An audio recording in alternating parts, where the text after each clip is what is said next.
Oui, monsieur Pignon. Est-ce que vous pouvez me donner de bonnes nouvelles sur les comptes de l'entreprise? Oh, Pire que la semaine dernière? Madame, on va à volo, là. Et pourquoi on dit aller à volo? On va voir ça.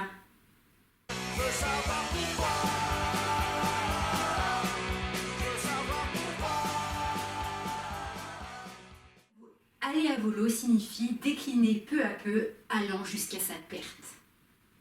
Il faut déjà savoir qu'au XIIe siècle, le terme veau est déjà un dérivé d'un terme encore plus ancien, celui de val, désignant la vallée. Si tu fais partie des quelques personnes qui le savaient, like. Aller à val désignait descendre le long de la vallée, ce qui a donné sa définition à l'aval. A contrario, pour aller en montée, c'est en amont, la montagne qui est en haut. Tu connaissais déjà cette petite astuce? Partage la vidéo pour que d'autres aussi en profitent.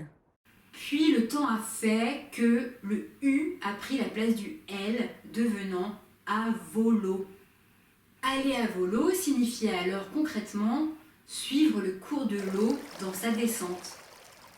Ce n'est qu'à partir du XVIe siècle que l'expression prend une tournure abstraite.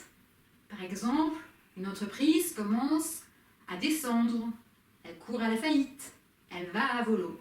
Un premier écrit de Rabelais aurait été retrouvé en 1552, citant cette expression dans son sens concret, dans le quart-livre « Notre trinquet est à volo ». Puis un second en 1580 de Montaigne en son sens figuré dans un deuxième tome d'essais « La science du monde s'en va nécessairement à volo ». En ce qui concerne la réponse au jeu de la semaine dernière, à savoir, sauras-tu trouver ce qui est caché dans ce texte? La fève était cachée dans le texte, en acrostiche. Et d'ailleurs, si tu veux savoir si on dit un ou une acrostiche, rends-toi sur mon site YouTube Savoir pourquoi Lorraine dans la playlist 1-1 et tu auras la réponse. À bientôt pour un nouveau jeu.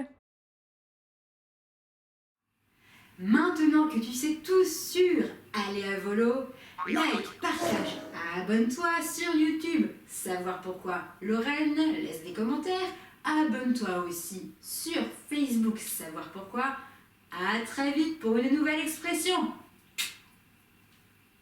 Quand votre vie part à volo, quand votre vie part à volo.